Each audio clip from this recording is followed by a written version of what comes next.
Let me talk to you a little about the stock markets. And we are currently going through a very volatile phase, and there is a lot of concern around global factors. The sentiment seems to have turned negative. And I think people then start to react to this sentiment. And I'm sure you get calls from a lot of your clients saying, what's going on? I want to redeem. Should I get out of the market right now? Because, I've seen 8 days of, markets going down. How important is it to distinguish in your mind as an investor about how much role sentiment is going to play and how much role, for example, actual business growth will play? So before getting carried away by the sentiment, how important is it to understand what are the other factors at play when you look at the stock markets?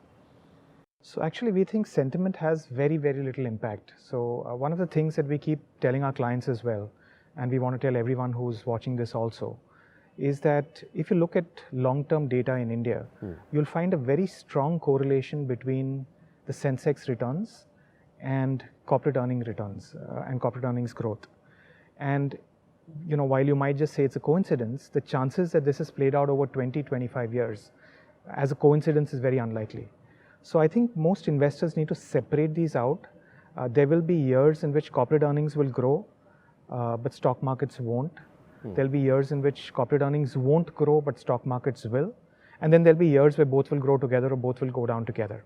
But ultimately, if you're saving for long-term goals like retirement, you've got enough time for these to kind of move and revert towards their long-term averages.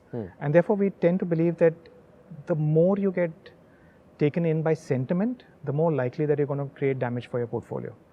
In fact, we tell a lot of our customers who say that sentiment drives markets, is we say you could take advantage of that by just simply doing exactly the opposite of what everyone else is doing. So in that way, sentiment can actually work for you rather than work against you.